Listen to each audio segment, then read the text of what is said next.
Yes. So you can now share everything that the third eye has revealed to you. You can share with your partner and get input, get feedback from them. You may discover that some of the things that you have scanned, your partner is already off, which will give you confidence that what you are seeing is a real power manifestation. And now we will be moving on to our next session, and we are going to be having a bit more dynamic session in our next session, as the Swamiji reveals that the most powerful method for completion ultimately is celebration, where we just decide that the patterns, the accomplishments matter no more, and we just celebrate ourselves, we just celebrate our existence. Celebration is the ultimate completion method. And if we can just take the conscious decision that we are going to stop cherishing our accomplishment and just celebrate ourselves, we may not even remember, we may not even see how the accomplishment just disappear from our life. Without even our knowledge, our awareness, accomplishments will just disappear. So let's get ready, as the time for the darshan is approaching. Just before that, we will be having enough time to for a short dance. But before that, let's get the right context. Let's learn more about the Nitya Kirtans, and we're going to be watching a short clip where Swamiji will be revealing about the Nitya Kirtans and about the context behind it. Let's watch.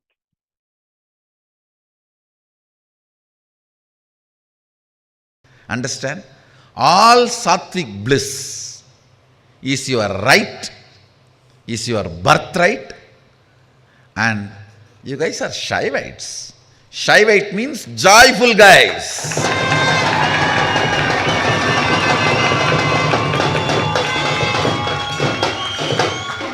We are Shaivites, we are joyful people. I tell you, joy destroys cunningness. Joy destroys this crooked thinking. Joy destroys lack of integrity. Joy gives you larger vision. Sadashiva himself, I tell you guys, when he lands in you, he will create an intense joy in your system. That is the way he will land. He is Lord of Ananda. I wanted to explain from the angle of the spiritual alchemy process about the reason for the Sattvika Ananda. Understand? Do not allow your physiology or psychology to enjoy any joy which comes by torturing anybody. Don't allow. Then you lose your Shaivatva. No. You lose your Shivatvamasi. No, don't allow. Never allow any joy which comes by suffering of the other person, torture of the other person. No. Then your brain loses its capacity to hold Sadashiva in you. And always encourage, grow the Sattvika Anandas. Don't be shy to grow the Sattvika Ananda. Do not be shy to grow the bliss of Sattvika, means non-violent joys, should be grown so much into the system. I tell you,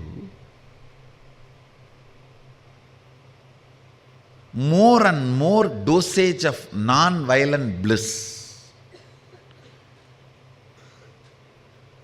develops larger and larger vision of life. Sattvika Ananda person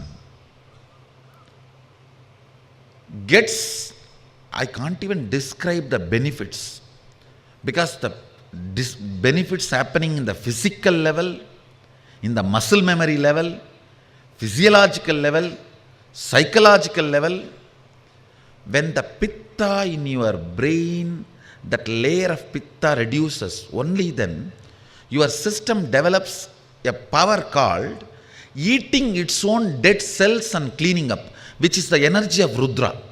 Understand? Listen. Just now, few days before, one fellow got Nobel Prize for Physics. His research project, I studied his research project. Why he got? It is all about the science of how the body is eating its old dead cells and how it can be supported and encouraged. Please listen. For what he got the Nobel Prize now, at least 60,000 years before, elaborately Sadashiva describes. I can give you precise word. Now I think in English they use the word autophagy or something. I can give you the precise word in Sanskrit, in Agama, and the precise principle. Precisely.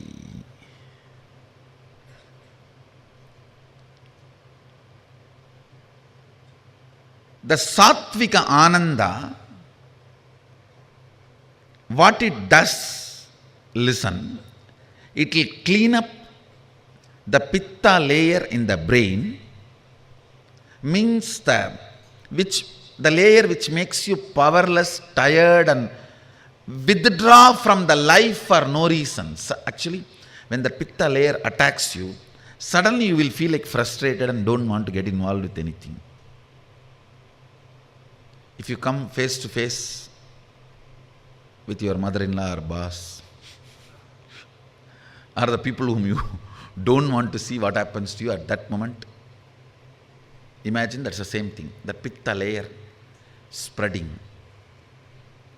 Listen, this Sattvika Ananda first thing cleans up that subtle layer of pitta, that is one. Second, it awakens the Rudra energy in you, which makes your system eat all the dead cells and dead parts of you and clean up.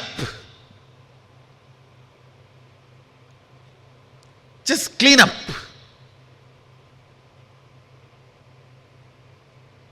And this cleaning up is very important to keep you young, to keep you energetic, to keep you healthy, to keep you blissful.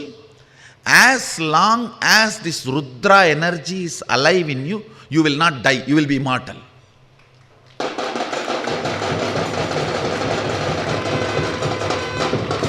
Sattvika Ananda awakens that Rudra energy in you intensely, I tell you. At any cost, whatever you have to give up to live with the happy people, sattvically happy people, just go and be with them. That is satsanga. And plan sincerely to make that same kind of a Sattvika Ananda in your home and workplace. Where you are working, in your home, both places. A very simple thing. A non-violent joy will actually make your workplace productive. It will become productive. I am telling you, even in my Sangha, only the people who are joyful are productive. Everyone else is a load. It's a load only. I have many pillars, supporting pillars and hanging pillars. No, joyful people are all supporting pillars. They will be highly efficient, highly integrated, have a passion for Sattvika Ananda, have romance with Sattvika Ananda, the non-violent bliss, peaceful bliss, where you don't hurt anybody, but it is joy for you. Grow more and more of Sattvika Ananda in your system. Activities which makes the Sattvika Ananda in your system You will become efficient. You will become integrated. You will be just glowing. You will be completely healthy. The Rudra energy in you will be so alive. You will be young forever. It's an amazing beauty technique. Now women don't need any other convincing reason or the context to practice. Done. Only for men I have to give the remaining reasons. The moment I know the way the body of the kids move, see when they jump, dance, the way the body moves itself, I know, yes, this kid has come to integrity. He has lost all the cunningness. He is no more cunning. Or the joy, when the joy can become a lubrication for all the body joints and move, you can't retain cunningness anymore in your system. You just have to be, see, joy always makes you integrated. For example, if there is high water level in Ganga, you don't have to worry about the stones in the bed, river bed. You can just go in the boat or ship or whatever. If the water level is low, you need to worry about the stones and everything. The river bed, boat cannot travel comfortably. Same way, in high joy only integrity boat can travel in your life.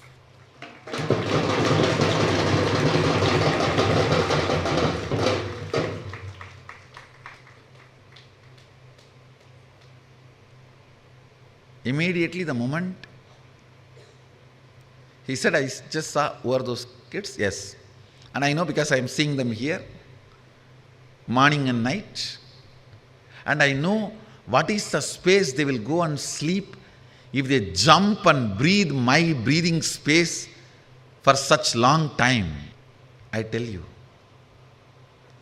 joy, sattvika ananda makes you a Shaivite.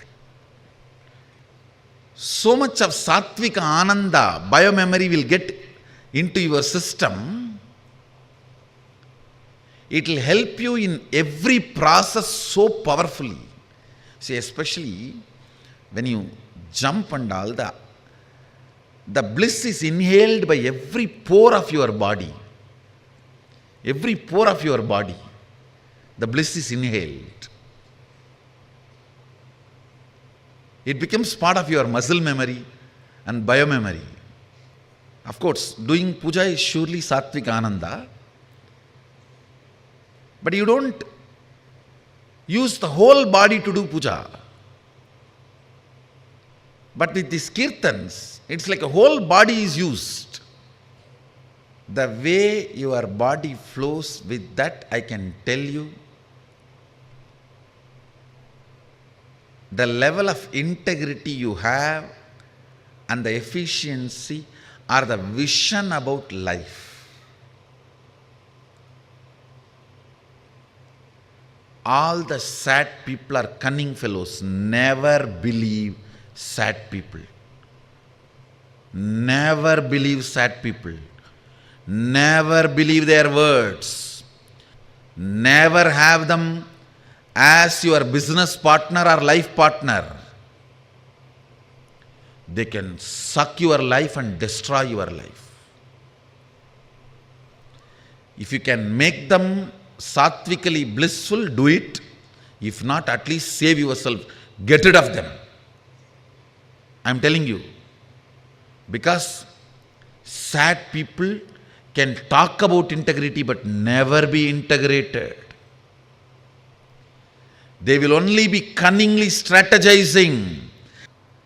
Like that only, if the sad fellow, even if he is integrated, he is waiting to ditch you in some bigger deal. He is having his knife behind the back. Never ever believe sad people and get into any venture. That is like a getting onto the mud horse and entering into Ganga. Never. whether life partner or business partner. Joyful people will never cheat you. Even if they shout at you, it will be straightforward. There will not be second layer. There will not be third layer. Never believe sad people, even if they show very humble, polite, very good, decent, civilized manner of behavior. A raw, joyful person is 1,000 times trustworthy than the sad, civilized, decent, presentable. No. Sad fellows are dangerous fellows because in their very pitta layer on the brain, they believe all the fears are part of their life. When somebody is frightened, he is the most dangerous fellow. He will be all the time in the mood of attacking. I tell you. Keep sattvic bliss as your lifestyle and defend it. Defend it, and you have a right to defend it. Don't allow the stupid society to interfere in your sattvic bliss. You are not violating into anybody's space and being joyful. You are joyful just because I am here and my joy, sharing it. And nobody has a right to interfere and intimidate our joy.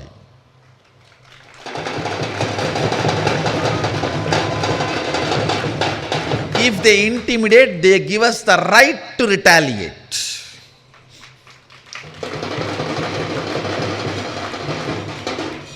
I tell you, make sattvic joy as your lifestyle and stand for it strongly.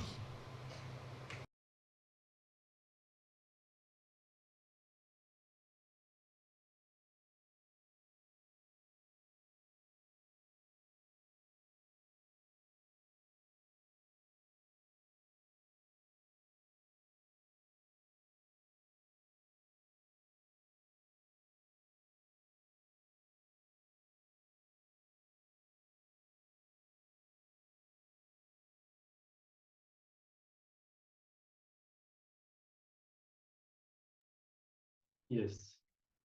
So here, all of us learned a new word, sattvic ananda, sattvic bliss, and how the reason for our joy is extremely important. And Swamiji very clearly says, never enjoys life negative things, never allow life negative things of violence to be the source of your joy. This will destroy your consciousness. And on the other hand, you should cherish life positive things as the source of your joy. The ultimate, of course, being your own feeling connection with Swamiji. Just celebrating that Swamiji is there in your life and celebrating the sacred sentiments, the connection that you have with Swamiji, and growing this beautiful chemistry, sattvic bliss inside you. And Swamiji beautifully says how when we grow this bliss, the joy makes us integrated. That is the statement Swamiji made. So if we want to achieve completion, if we want to detox ourselves from all the powerlessness, negativity, and all the patterns, if we just make ourselves joyful from the right reason, from celebrating our connection with Swamiji, that itself will take care, that itself will remove all the patterns. So now we are going to be having meditation, quite active process where we are going to be dancing for a few minutes, about 10 minutes. And in this meditation, we are going to be visualizing yourself as a skeleton. Okay, so you're going to be dancing with closed eyes, holding on to your visualization as if you are just a skeleton, nothing but bones. And you are going to be holding on to this visualization as long as you can. So if you fall from the visualization, just come back to it again and again. It's actually a technique that is revealed by Paramashiva in the Agamas that is designed to build integrity in your system. So you'll be able to physically build integrity within all the different components of you, which is the first impact of the incompletions, is that it makes us out of integrity with ourselves. We are not able to be who we want to be, and that is healed with this powerful meditation.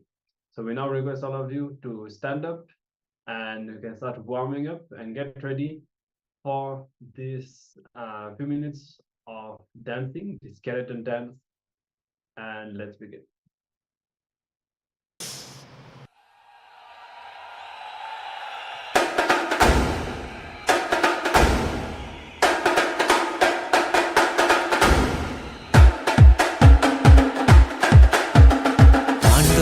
जय विठ्ठले नित्यानंद नित्य विठ्ठले पांडुरंग जय विठ्ठले नित्यानंद नित्य विठ्ठले पांडुरंग जय विठ्ठले नित्यानंद नित्य विठ्ठले पांडुरंग जय विठ्ठले नित्यानंद नित्य विठ्ठले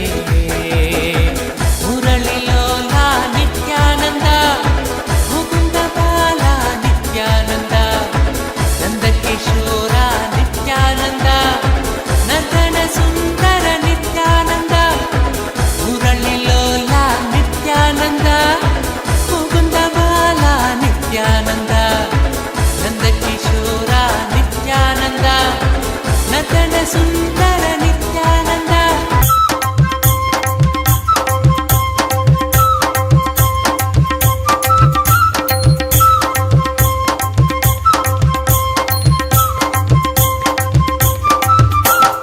आनंदम आनंदम नित्यानंदम आनंदम आनंदम आनंदम नित्यानंदमे आनंदम आनंदम नित्यानंदम आनंदम आनंदम आनंदम नित्यानंदमे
नित्यानंदमे अच्युतं केशवं श्रीधरं